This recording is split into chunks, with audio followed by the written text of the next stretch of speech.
tus ídolos.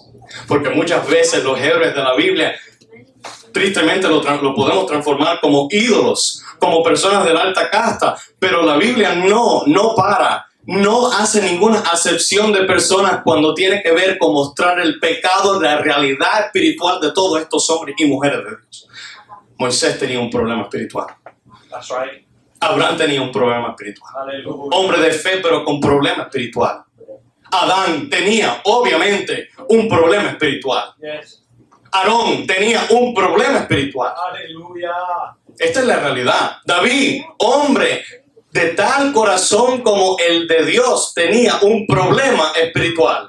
¿Qué te va a pensar a ti que tú y yo no vamos a tener tal problema espiritual? ¿Cómo nos vamos a sentar nosotros en la silla de los publicanos para criticar a un mundo que está tan desesperadamente necesitado del rescate de este Mesías que se dice ser el hijo de David, pero a la misma vez es el Señor de David? That's right. El hijo y el Señor. En el versículo 1 David escribe acerca del Dios, el Señor Dios eterno. En las escrituras hebreas originales, en nuestra Biblia, me encanta cómo es traducido Yahweh, Jehová, dijo a mi Señor. Ese Yahweh está hablando del Dios Padre, del Dios eterno.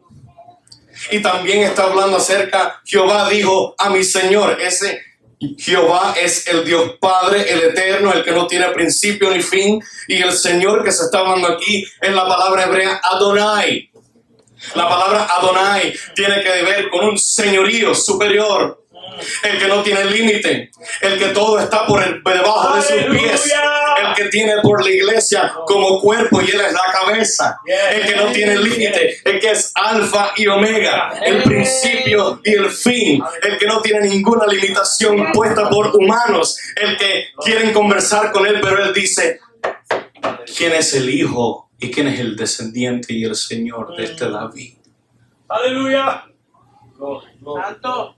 Señor, este título Adonai se usa a menudo para Dios, pero también puede dirigirse a un rey, a otra persona respetada.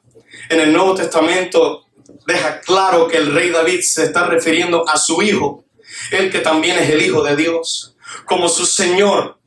Referencia ahí Marcos 12, de los versículos 35 al 36. El Mesías prometido tenía que ser obligadamente, porque así Dios lo decretó, un descendiente de este David. ¿Se acuerdan de la promesa esa eterna que Dios le hizo a este rey? Que su linaje no tendría fin, que su reinado no vería ningún final, que su reinado sería por siempre en Sión. El Salmo 2 describe que este Mesías vería su reinado. Dios hablando acerca de este Señor, yo lo he puesto sobre Sión, yo lo he puesto por sobre el monte, yo le he dado autoridad a este Sión, a este Jehová, a este Adonai, a este Señor para reinar. El punto hoy, mis amados hermanos, es que Dios reina. Amén. Amén. Santo. Amén. Amén. Amén. Amén. ¿Por qué la iglesia está actuando como mendigo? ¿Por qué la iglesia está actuando como si se nos fue el control? Aleluya. ¿Por qué la iglesia sigue actuando como si las circunstancias que están alrededor de nosotros tienen que determinar la realidad espiritual que nos persigue? Santo Dios. Aleluya. Nosotros recibimos palabra de Dios el fin de semana pasado, Yes, Lord. hablando acerca de un remanente. Yes, Lord. ¿Cómo ustedes piensan que se sintió el linaje, aquellos que conocían a David, que vieron el reino dividido en dos? Se nos fue David y después Salomón. El reino dividido en dos. El reino del norte, el reino del sur. No hay fe, no hay nada. Los profetas tienen que ser levantados. En los tiempos de los jueces, la palabra dice que todo el mundo hacía como le convenía, como ellos quisieron. No había orden, no había reinado, no había legitimidad, no había un rey, no había persona con responsabilidad, con superioridad. El Adonai se había perdido. Oh, papá. Santo, santo, santo. El versículo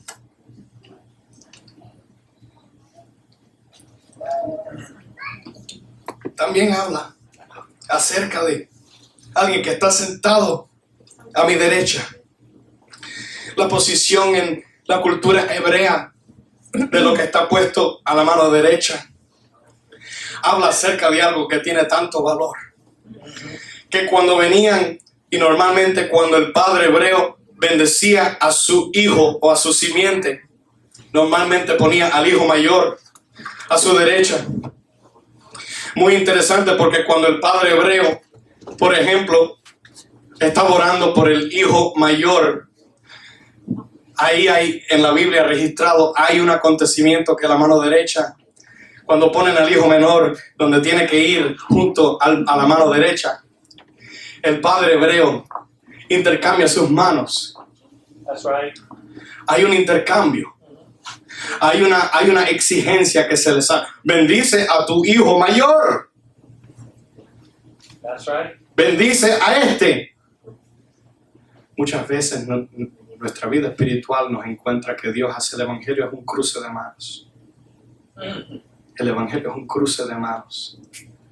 Nosotros estábamos completamente destituidos de la gloria de Dios. Jesus. Tú y yo completamente sin ningún favor, sin ninguna fe, destituidos de ¿qué? Del Israel que Dios había escogido. Aleluya. Y Dios, por medio del Génesis, por medio de su revelación escrita, tiene que hacer un cruce de manos, porque Él soberanamente lo quiere hacer así. Aleluya. Él dice, lo que muchos piensan que merecen esta bendición, se van a encontrar muy sorprendidos cuando Dios hace un cruce de Oh, manos. santo.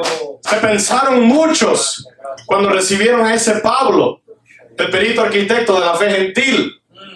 Y cuando él se acercaba a la sinagoga, lo aceptaban, pero después lo rechazaban para matarle. Y después Pablo se encontraba que en medio de esa persecución, en medio de ese encuentro, él se encuentra y dice, me voy para los gentiles. Yes. Una mente tan sabia, una mente tan usada por Dios, el apóstol Pablo se encuentra que tiene que hacer un cruce de manos. Y los que ellos pensaban que necesitaban la bendición, los que obviamente vienen, bueno, la salvación viene por los judíos, es la realidad espiritual, viene por este Abraham, pero Abraham recibió la bendición que por medio de su parentela todas las naciones de la tierra serían benditas, todas. Aleluya. Enemigos, el versículo 1 habla hasta que ponga a tus enemigos estrado de tus pies. En el Antiguo Testamento eran enemigos físicos de carne y de hueso de Israel. Josué se encuentra peleando para conquistar la tierra que el Señor le dio. That's right. Caleb sube al monte para recobrar la tierra que el Señor le había dado.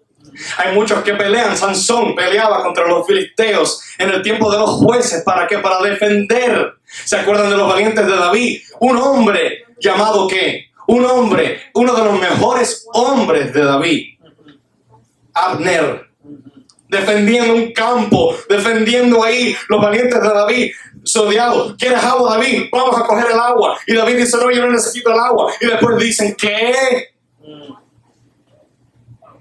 Hay muchos en el Antiguo Testamento que están batallando peleas físicas para poder alcanzar una promesa que Dios le había dado. Bendito Dios. En el Nuevo Testamento hay un intercambio. Cuando la batalla, lo vemos en los evangelios claramente, se convierte en algo más fuerte, en mi opinión, Yes. la batalla espiritual. Aleluya.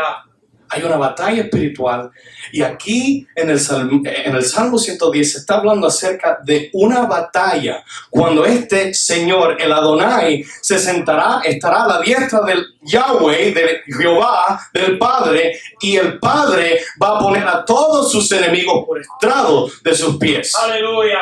Jesus. Glory. Había batalla física y había batalla espiritual. That's right. Cristo se acerca a un mundo que está necesitado de uno que pueda darle la victoria espiritual. Aleluya. Amen. Me llama mucho la atención que este mundo quiere mucha batalla física. Hay rumores de guerra, hay rumores de lo que me quitaron, hay rumores de mis posesiones materiales, pero muy pocos quieren y le oran a Dios por esa victoria Santo. espiritual. Santo. Quizás pudiera ser un indicativo de por qué la iglesia está sufriendo tanto y en tanta sequía, porque la prioridad se ha cambiado. Santo. La batalla espiritual está siendo derrotada. Es un desastre. El Espíritu está tratando de sacudiar a los cristianos, a los movientes de Él, a los que oyen la palabra, pero se quedan. Pero mira, Oye, faltó el café bustelo esta tarde. El audio estaba muy alto en el servicio. Santo. El hermano no me saludó. Oh. Glory. El Espíritu Santo está diciendo, la batalla espiritual Yes, Lord. Yes, está Lord. por venir. Yes, Lord. Yes, Y tus Lord. prioridades están puestas en las cosas que no tienen ningún valor. Yes, Lord. Santo, santo, santo. También habla acerca de un estrado. Estos enemigos serían puestos como estrado a los pies de este Adonai. El estrado es un lugar de desgracia que simboliza la subyugación. Después de una victoria, por ejemplo, en Josué 10, 24 al 25, lo quiero leer contigo. Los líderes del cercano oriente en esa circunstancia, en esa cultura, humillaban a sus enemigos derrotados, pisándole las gargantas. Mira lo que dice Josué 10, 24 y 25. Y cuando los hubieron llevado a Josué, llamó Josué a todos los varones de Israel y dijo a los principales de la gente de guerra que habían venido a él. Acercaos. Ven lo que le dice Josué. Y poned sobre los cuellos de estos reyes. Y ellos se acercaron y pusieron sus pies sobre los cuellos de ellos. Y Josué les dijo, no temáis ni atemoricéis. Sed fuertes y valientes, porque así hará Jehová a todos vuestros enemigos contra los cuales peleáis. Aleluya. Mis hermanos, esa realidad física de batalla de Josué no tiene un cumplimiento más perfecto y digno que cuando Cristo le pisa la cabeza a la serpiente antigua de Génesis capítulo 3 y le dice, yo, por medio de mi victoria, por medio de la liberación que yo doy, yo os hago verdaderamente libres. Aleluya, aleluya. Yo le tomo la cabeza a la serpiente, no con fuerza de arma, Yes, Lord. no como aquellos que decían, no, este Jesús, el Mesías, viene para triunfar contra Roma y su imperio. Él viene a darnos una victoria militar. Él viene como un rey, cabalgando sobre su caballo blanco. Y Él va a venir así. Vamos a hablar acerca de eso en un poquitico. Pero en su entrada triunfal fue una entrada espiritual. Amén. Amen. Yes, Lord. Fue una entrada, profética. Que Él vino sentado sobre aquello que venía a dar paz y reconciliación, no a traer guerra y angustia. Él vino sentado sobre un ¿qué? Un asno, la humildad. Pero este salmo nos está declarando esta tarde que ese rey que vino una vez humilde como siervo va a regresar y va a ser puesto sus enemigos por estrado de sus pies. Esto es lo que esta declaración, el mundo no entiende esto. El mundo no entiende esta profecía del Salmo 110. Pero esto es para que la iglesia se goce, porque su Señor es un Señor victorioso. Aleluya. Glory, glory, glory. Tu nombre. Es un Señor que va a poner sus enemigos por estrado de sus pies. Aleluya. La mayoría de los otros salmos mesiánicos tienen posibles interpretaciones y aplicaciones relacionadas con otros reyes, describiendo a David o a Salomón o a otro rey, pero el Salmo 110 es un salmo mesiánico puro en su actualidad. En este versículo inicial, al Mesías se le da un lugar de mayor honra y de autoridad posible. A la diestra de este Yahweh, de Jehová, a la diestra del trono del Todopoderoso, del gobernando, del sobre todo. Dios el Padre pone a Jesús a su diestra hasta que su victoria sobre sus enemigos sea completa. Aleluya. Santo. Muchos piensan que no hay guerra. Mm. Muchos piensan que no hay conflicto. Oh, wow. Muchos piensan que no hay un encuentro entre las guerras. Muchos piensan que no hay diablo. Santo, santo. Muchos piensan que no hay infierno. Yes, Lord. Doctrinas que para nosotros son esenciales, que hay un infierno, sí, que hay un devorador, un león rugiente buscando a quien devorar, que anda matando, hurtando, robando, matando. Vivimos en una ciudad que es dicha, para aquellos que no lo saben, la ciudad del placer. Solamente necesitas tomar el Metro Rail 20 minutos a Miami Beach y todos los placeres de este mundo están a tus alcances. Santo Dios. Amén. Esto es terreno muy áspero, muy fuerte para poder sembrar la semilla, pero tenemos una victoria garantizada en este Adonai del Salmo 110. Yes, Lord. Porque en Él fueron creadas todas las cosas. Mira lo que Pablo dice acerca de Él en Colosenses 1, capítulo 1, 16. Porque en Él fueron creadas todas las cosas, las que hay en los cielos y las que hay en la tierra, visibles e invisibles, sean tronos, sean dominios, sean principados, sean potestades. Todo fue creado por medio de Él y para Él, Aleluya. y Él es ante todas las cosas, y todas las cosas, esta es mi parte favorita, porque muchos no lo dicen, encuentran su sustento en Él. Aleluya. Glory, glory. Cuando tú estés glory, predicando el glory. Evangelio, tú le dices al ateo, oye, Dios te está sustentando, Aleluya. y tú ni lo sabes, Aleluya. y tú ni lo reconoces, pero Dios te está sustentando. Y mis hermanos, una pregunta. Si Él sustenta hasta los ateos, si Él trae lluvia hacia los impíos y hacia los justos, That's right. si Él cuida de las aves, ¿cuánto más Él cuidará de la niña de sus ojos? Bendito Dios, bendito Dios, bendito Dios. Si Él cuida y Él le da ropa y Él viste a los lirios del campo, ¿cuánto más Él no va a suplir tu necesidad y mi necesidad hoy? Aleluya. El Adonai del Salmo 110 viene como uno que es victorioso en batalla. Pero no nos olvidemos que para nosotros Él sigue siendo el buen pastor. Para aquellos que ponen fe en Él, Él sigue siendo la fuente de agua viva, eterna, que salta para vida con Él. Aleluya.